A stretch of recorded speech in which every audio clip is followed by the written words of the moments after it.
ओम नमः शिवाय।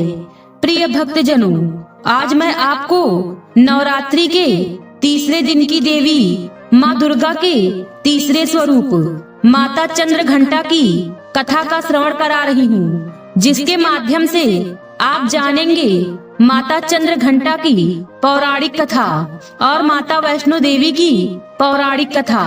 अगर आप यह प्रेरणादायक कथा सुन रहे हैं तो पूरा सुने, इसे आधा अधूरा छोड़कर जाने की गलती न करें। इस पवित्र कथा के माध्यम से आप माता रानी से नई सीख प्राप्त करेंगे, इसलिए इस पवित्र कथा को पूर्ण भाव और निष्ठा के साथ सुने और भगवान शिव, माता चंद्रघंटा और माता वैष्णो देवी का आशीर्वाद प्राप्त करें।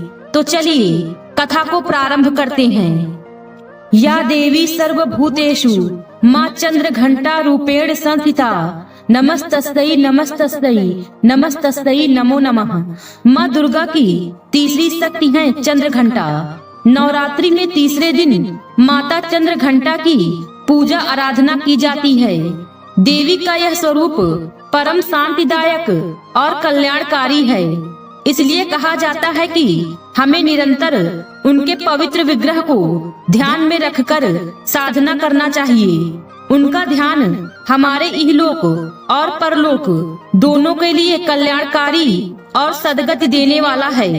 माता के मस्तक पर घंटे के आकार का आधा चंद्र है, इसलिए देवी माँ को चंद्रघंटा कहा गया है।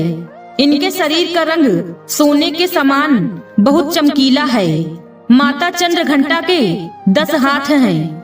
वे खड्ग और अन्य अस्त्र शस्त्र से विभूषित हैं। सिंह पर देवी माँ की मुद्रा युद्ध के लिए उद्धत रहने की है।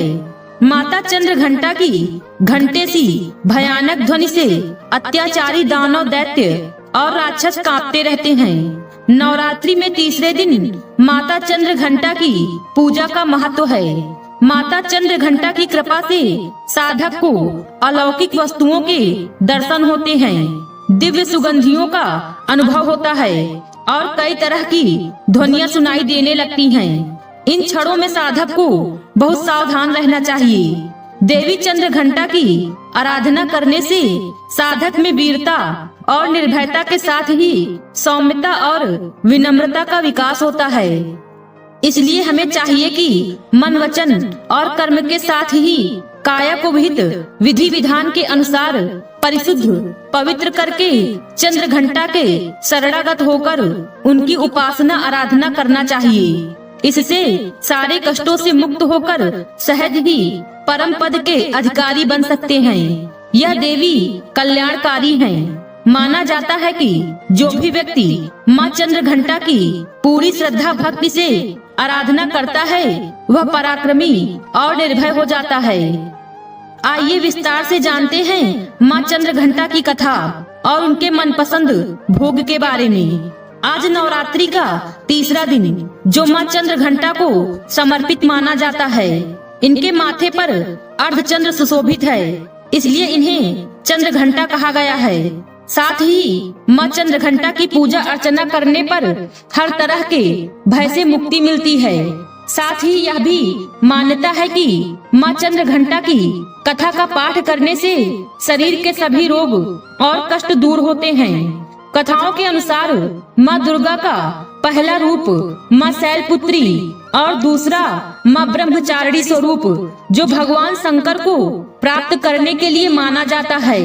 जब माँ ब्रह्मचारिणी भगवान शंकर को पति रूप में प्राप्त कर लेती हैं, तब वह आदि शक्ति के रूप में प्रकट होती हैं और चंद्रघंटा बन जाती हैं। माँ दुर्गा ने माँ चंद्रघंटा का अवतार तब लिया था जब एक समय सृष्टि पर महिषासुर नाम का एक राक्षस था, जिसका आधा शरीर असुर जैसा और आधा शरीर भैंसे जैसा था। उसने कठोर तपस्या करके ब्रह्मा जी से यह वरदान पा लिया कि कोई भी देव, दैत्य या मानव उसे मार नहीं सके, कोई स्त्री ही उसे मारे। उसे यह भ्रम था कि जो स्वयं अबला है वह मुझे मारने में समर्थ कैसे हो सकेगी। वरदान प्राप्त करते ही वह बहुत निर्दयी हो गया और तीनों लोकों में आतंक मचाने लगा। संसार में दैत्यों का आतंक बढ़ने लगा था। साथ ही उस समय महिषासुर का भयंकर युद्ध देवताओं से चल रहा था। महिषासुर देवराज इंद्र का सिंहासन प्राप्त करना चाहता था। वह स्वर्गलोक पर राज करने की इच्छा पूरी करने के लिए यह युद्ध कर रहा था। जब देवताओं को महिषासुर की इच्छा का पता चला तो वे परेशान हो गए और भगवान ब्रह्मा, विष्णु और महेश के सामने पहुँचे। ब्रह्मा, विष्णु और महेश ने देवताओं की बात सुनकर क्रोध प्रकट किया और क्रोध आने पर उन तीनों के मुख से जो ऊर्जा निकली, उस ऊर्जा से एक देवी अवतरित हुई। उस देवी को भगवान शंकर ने अपना त्रिशूल, भगवान विष्णु ने अपना चक्र, इंद्र ने अपना घंटा, सूर्य ने अपना तेज और तलवार और सिंह प्रदान किया। इसके बाद माँ चंद्र घंटा ने महिषासुर का वध कर देवताओं की रक्षा की। नवरात्रि में माँ दुर्गा के 9 रूपों को अलग अलग तरह के भोग चढ़ाए जाते हैं। माना जाता है कि माँ चंद्र घंटा को खीर बहुत पसंद है, इसलिए माँ को केसर या साबूदाने की खीर का भोग लगा सकते हैं। पंचामृत का मिश्रण इन सभी 5 गुणों का प्रतीक है। पंचामृत दूध, दही, घी, शहद और गंगा जल का मिश्रण होता है। यह माँ चंद्र घंटा को अत्यंत प्रिय है।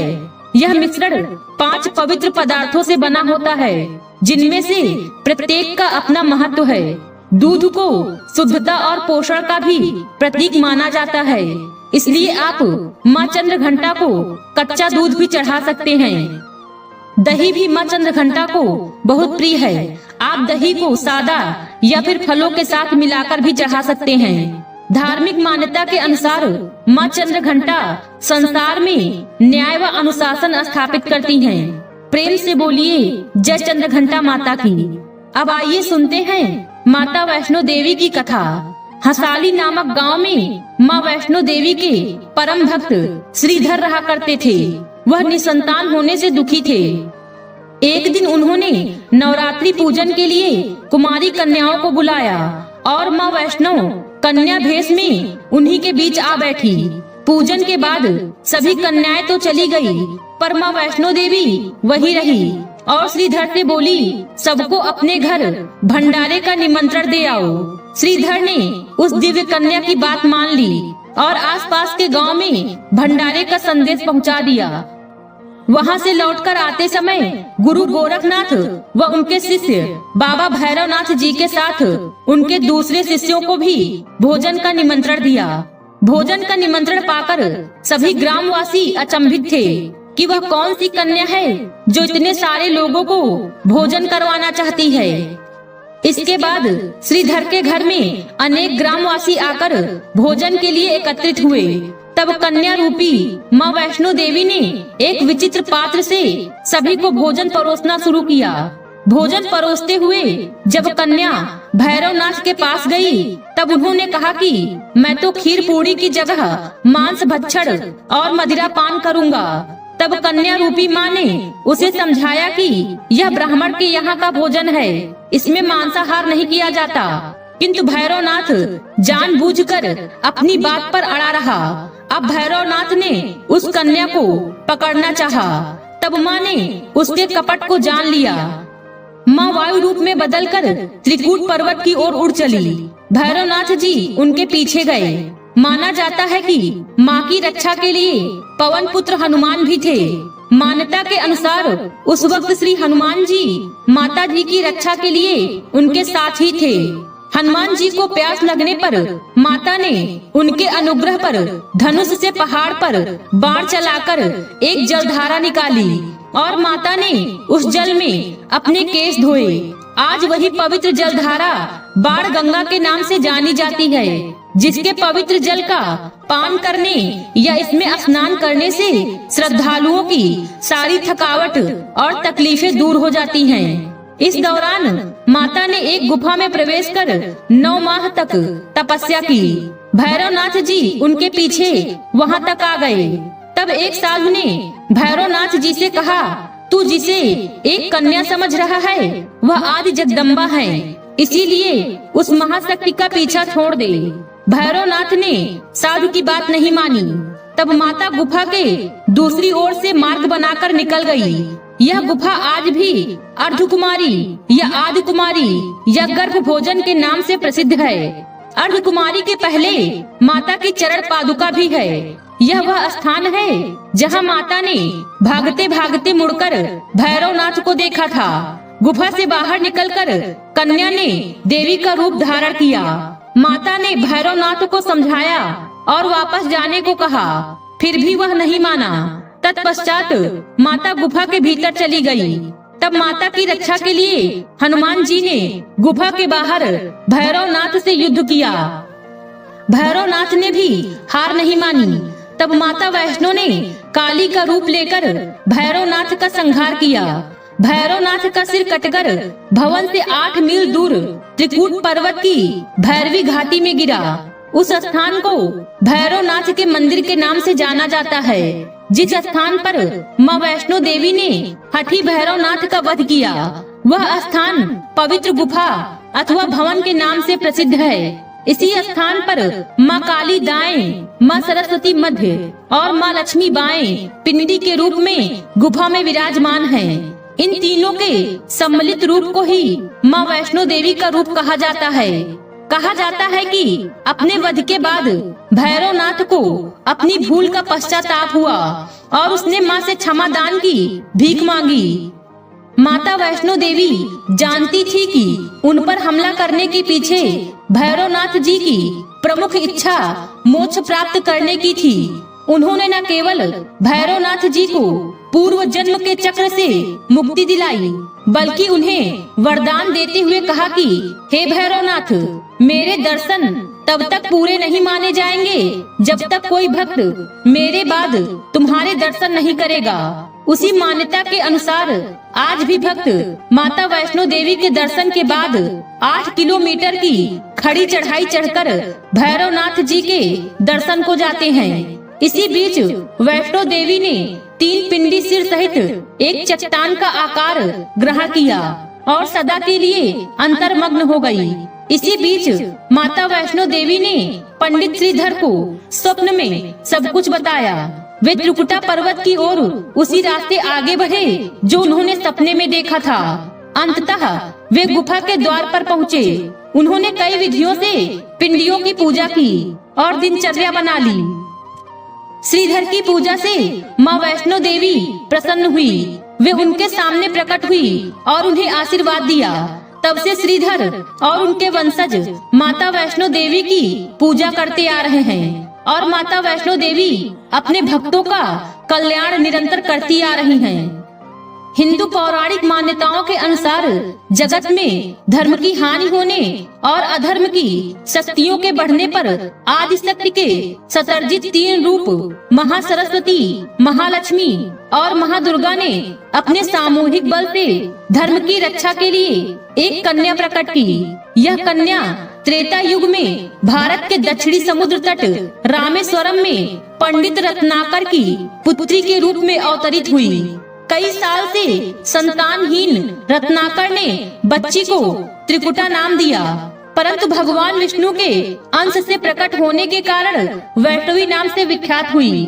लगभग 9 वर्ष की आयु होने पर उस कन्या को जब यह मालूम हुआ कि भगवान विष्णु ने इस भूलोक में भगवान श्री राम के रूप में अवतार लिया है, तब वह भगवान श्री राम को पति मानकर उनको पाने के लिए कठोर तप करने लगी। जब श्री रामचंद्र जी सीता हरण के बाद सीता जी की खोज करते हुए रामेश्वर पहुँचे, तब उन्होंने समुद्र तट पर ध्यान मगन कन्या को देखा। उस कन्या ने भगवान श्री रामचंद्र जी से स्वयं को पत्नी के रूप में स्वीकार करने को कहा। भगवान श्री रामचंद्र जी ने उस कन्या से कहा कि उन्होंने इस जन्म में सीता से विवाह कर एक पत्नी व्रत का प्रण लिया है, किंतु कलयुग में मैं कल्कि अवतार लूंगा और तुम्हें अपनी पत्नी के रूप में स्वीकार करूंगा। इस समय तुम हिमालय स्थित त्रिकूट पर्वत की कंदरा में जाकर तप करो और भक्तों के कष्ट और दुखों का नाश कर जगत कल्याण करती रहो। जब श्री रामचंद्र जी ने रावण के विरुद्ध विजय प्राप्त किया, तब माँ ने नवरात्र मनाने का निर्णय लिया। इसीलिए उक्त संदर्भ में लोग नवरात्र के 9 दिनों की अवधि में रामायण का पाठ करते हैं। श्री रामचंद्र जी ने वचन दिया था कि समस्त संसार द्वारा माँ वैष्णो की स्तुति की जाएगी और त्रिकुटा वैष्णो देवी के रूप में प्रसिद्ध होंगी और सदा के लिए अमर हो जाएंगी। प्रेम से बोलिए जय माता वैष्णो देवी, जय भैरवनाथ बाबा की। आज की वीडियो में बस इतना ही। उम्मीद है वीडियो पसंद आई होगी।